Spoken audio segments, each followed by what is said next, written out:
Gospel Threads. A friend of mine, who has since passed away, once lived courageously on the front lines in a dangerous red zone country. He and his family chose an unsafe place for Christians, yet they fearlessly shared the gospel, and people came to faith in Jesus. When someone from the community was converted, my friend always carefully explained not only the cost of following Jesus but also the command to make disciples. He would ask the new believer to list friends and family members, and then to circle the names of 5 of these loved ones most likely to kill them if they shared the gospel with them.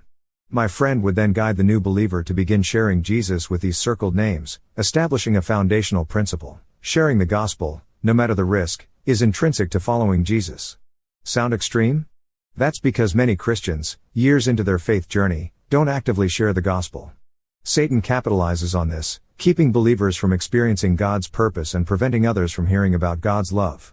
I've spent time with a group of Christians in a Middle Eastern red zone where sharing the gospel is illegal. They run a business employing Muslims, and I've listened to them casually but intentionally weaving gospel threads into their daily conversations with their coworkers, taking every opportunity to talk about God's love and His sacrifice in Jesus. They've prayed that, over time, God would open the eyes of the Muslims around them to see the tapestry of the gospel that's been woven in front of them. They want to see these Muslims would come to Jesus. These Christians have earned the community's trust and affection, and people have responded to God's love through their witness. One by one, co-workers and whole families have come to know Jesus. When we hear inspiring stories like this, we might ask, why don't we all do this, all the time? Using gospel as an acrostic reminder, consider these 6 gospel threads for everyday interactions. God's character: mention God in conversation, showing gratitude for His provision and acknowledging His presence. Offensive sin: speak humbly about sin, suffering, and pain, pointing to the world's brokenness due to separation from God. Sufficiency of Jesus: talk about Jesus like you know Him, because you do. Share how Jesus has brought you peace and joy amidst challenges. Look for ways to talk about His teachings, sacrificial death, and resurrection. Personal response: tell the story of how you came to faith, emphasizing the transformative effect of putting your trust in Jesus.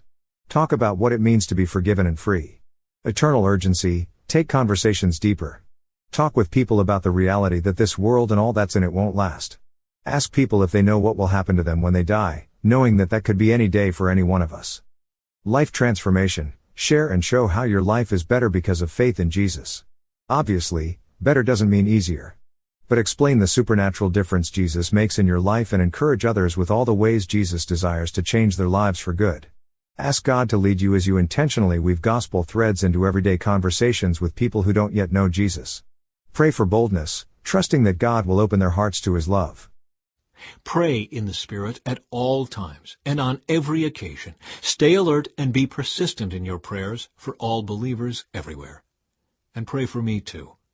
Ask God to give me the right words so I can boldly explain God's mysterious plan that the good news is for Jews and Gentiles alike. I am in chains now, still preaching this message as God's ambassador.